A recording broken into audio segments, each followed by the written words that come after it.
Be heard. Be heard. Be heard. This is 94.5 PST's Be Seen, Be Heard. Let's Vote podcast, connecting you directly with local officials so your voice is heard this November. Hey, it's Joe from 94.5 PST's Chris and the Crew. Here at the radio station, we get to voice our opinions on the air each and every day. And this November, we all can have our voice heard by voting in the upcoming general election on November 3rd. Your vote plays a vital role in our nation's democracy. In fact, it's estimated that only half of the country's population under the age of 30 typically votes. We know it can be overwhelming, especially this year, from mail-in ballots to registration deadlines and more. So we've got you covered. We've put together a voter guide on our station app and on our website at 945pst.com. It has everything you need to know, from deadlines to how to get your mail-in ballot and what to do if there's a problem. And on PST's Be Seen, Be Heard, Let's Vote podcast, we'll be connecting you directly with local officials who will offer insights on how to vote in our communities. From the city of Philadelphia to Bucks County to all of New Jersey and beyond, we'll be tackling everything you need to know to vote in your community. Today, we've got your guide to voting in the city of Philadelphia. We recently spoke with Philadelphia's City Commissioner Omer Sabir. He shared the latest information from the city, including voter registration deadlines, to details about mail-in ballots, and more. I'd first like to say thank you for allowing me to speak to you using this platform.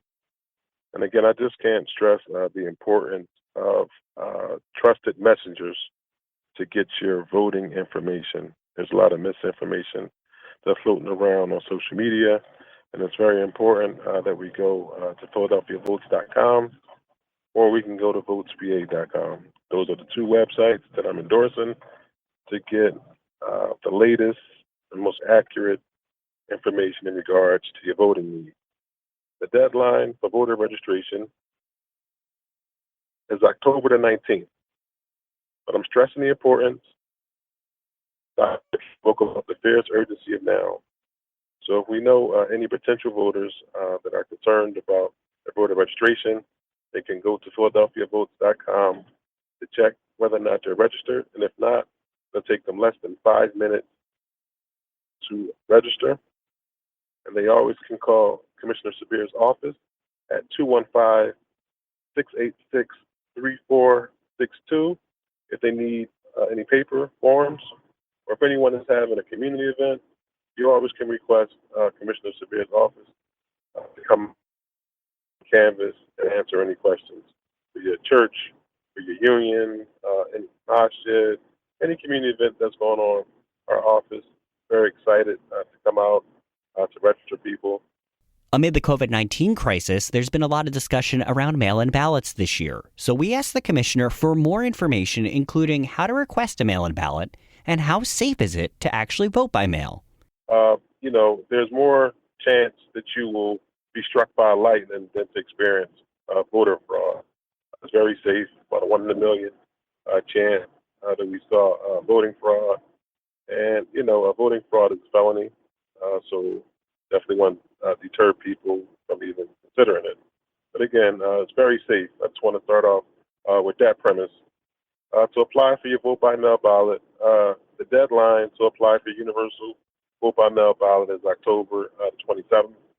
But again, in the spirit of Dr. King, who spoke about fierce urgency of now, we're trying to tell as many Philadelphians as possible to apply for their vote by mail ballot now. If you go to VotesPA.com, you can apply. It takes less than 5 minutes to apply for your vote by mail ballot. Your ballot will be mailed to your house. And after your ballot is mailed to your house, you can fill it out, and you can drop it off at our drop-off locations, which are soon to be announced, or you can drop it off at our satellite locations, or you can drop it off at City Hall. So again, it's very easy if you don't trust the Postal Service. But if you are mailing it, there will be return postage. And the Postal Service is still working, it's still running, it's just moving just a little bit slower. So we ask that you, as soon as possible, as soon as you receive that ballot, that you fit it back in the mail. We went with the Postmaster General, and they had suggested that we take about double the time. So normally it would take about 2 days to mail something across Philadelphia. They're asking, if you're mailing the ballot, that you would take at least a week for us to receive it. A PST listener asked us to find out if your mail-in ballot can be tracked. Commissioner Sapir said yes and emphasized that ballots are actually more sophisticated than you may realize. Again, I mean, it's a lot of people have misconceptions about our ballot. They think, it's not a sophisticated operation. But, I mean, it's just similar to you ordering something from Amazon. You receive an email saying when your ballot is shipped out, when it's received. Our ballots have barcodes. So, again, as soon as we receive it, we scan it. So then you'll be notified that we received your ballot. And if you didn't receive your email, you'll still be able to go on PhiladelphiaVotes.com to check the status. And then if we haven't received it or it has gotten lost in the mail, you can request a replacement ballot and we mail you out a replacement ballot. There's been a lot of concern about mail-in ballots in the state of Pennsylvania being naked this year and that they won't count. So we asked, what does that mean and how can it affect your mail-in ballot in Philadelphia? Yes, please. I can't stress the importance of when you receive that ballot. The naked ballot is a ballot that's not put in the secrecy envelope, the plain white envelope, which you are to put your ballot in there after you sign it. And then you put the secrecy envelope, which is enclosed, you seal it up, and then you put it in the declaration envelope, seal that up, and then you sign it, and then you send it back in.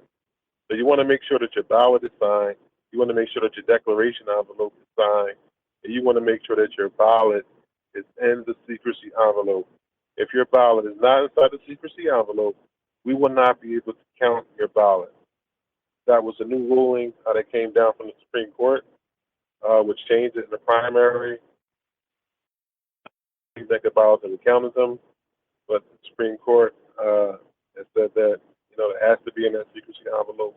It's very important. If it's not in that secrecy secrecy envelope, then we cannot count it.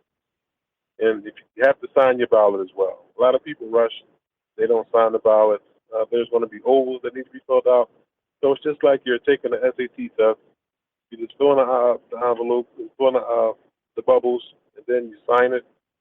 And you make sure to use a black or a blue ink pen. And you make sure that you sign the declaration envelope and make sure that you fit your ballot in a white secrecy envelope. A record number of first-time voters are expected to vote this year. You may be one of them. Or voting in person might be completely different than it was before in the wake of COVID-19.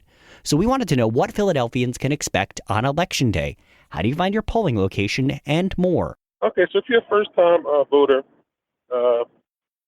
first I'd like to say thank you if you're a first-time voter. I love to see people participate in the democratic process. Again, the more Philadelphia votes, the more Philadelphia gets. We get resources and we get accountability from policymakers. The polls open up at 7 a.m. sharp, and they close at 8 p.m. sharp. Now, if you're on the line past 8 p.m., to still cast your vote no matter what time. Once you're in the line before 8 p.m., you will be eligible to cast your vote. You can find out your polling location at PhiladelphiaVotes.com. You'll be able to type in your name, you type in your address, and they'll let you know what your polling location is. Again, I want to stress PhiladelphiaVotes.com is definitely going to be your online guide to give you the most recent information. Laws are changing. Things are moving at a very fast pace. So it's very hard for us to even print up printed material because things seem like they keep on changing with all these lawsuits and everything else that's going on. If a voter experiences a problem on or before Election Day, who should they call for help, including how can they reach city officials on social media? Okay, well, they can reach out to my office at 215-686-3462, or they can reach out to 311. So this year was going to be very interesting. We have a partnership with 311, where though they can ask a lot of their voting issues and things that they might have going on. They could do it at 311. So we learned from the primary was that our phones that got inundated with questions, and then quite frankly, people were getting a lot of busy signals. So we want to do things a little bit different. So you can call 311. It's very easy. Or again, my personal office always had dedicated staff there on Election Day answering constituent calls. Again, we also have social media as well. I'm at Omar for Philly, Omar, OMAR 4, FOR Philly. And on our social media platforms, LinkedIn, Facebook, all the city commissioners are on there. You can get a lot of your information answered there. And then we post a lot of information on social media as well. We also learned that millennials can stand up for democracy and make money by doing so as a poll worker during the general election. Oh, yes. Again, we made it very simple. We're calling on the millennials to stand up for democracy. So they can go to pollworker.philadelphiavotes.com, pollworker.philadelphiavotes.com, and they can apply to be a poll worker. Again, we have online virtual training, and we also have in-person training as well. You will be paid $250 with the training. That's the highest stipend allowed by Pennsylvania state law. The county commissioners approved that unanimously. And we need younger people more involved in the political process. Average poll worker is 60 years old. We had unprecedented call-outs in the primary, and a lot of our poll workers expressed their concerns of COVID-19. So we're calling on the millennials, stand up for democracy. It's very rewarding. They're going to have to be at the polls, report to your poll at 6:30 in the morning, maybe 6 a.m., depending on what division you're working at. And again, close at 8. But again, if there's people in line at 8, you still have to set up the machine, break down the machine, which could go well into the night. It's a long day. But again, it's very rewarding, and we're looking for reliable, dependable people that we can count on for Election Day. And lastly, Commissioner Sabir has a message for all Philadelphians. Again, there's a lot of noise. There's a lot of confusion. There's a lot of people that want to deter voters from not participating in the process. And again, I tell my citizens of Philadelphia to ignore that noise and exercise your right to vote. People sacrificed for the right to vote so that we can have a voice and a say-so in our government. And now, more than ever, we need our Philadelphians to stand up for democracy, to let their voice be heard at the vote. Again, as the commissioner emphasized, voting resources are available 24/7 at philadelphiavotes.com. Our thanks to Commissioner Sabir and the City of Philadelphia for participating in today's program. We'll be highlighting more regions and topics in the coming weeks on our podcast, so be sure to subscribe. If you have a question for an elected official, send it to us on our station app. Be heard. Be heard. Be heard. For the latest info and voter resources for New Jersey and Pennsylvania, visit the Vote 2020 page on the PST app or at 945pst.com.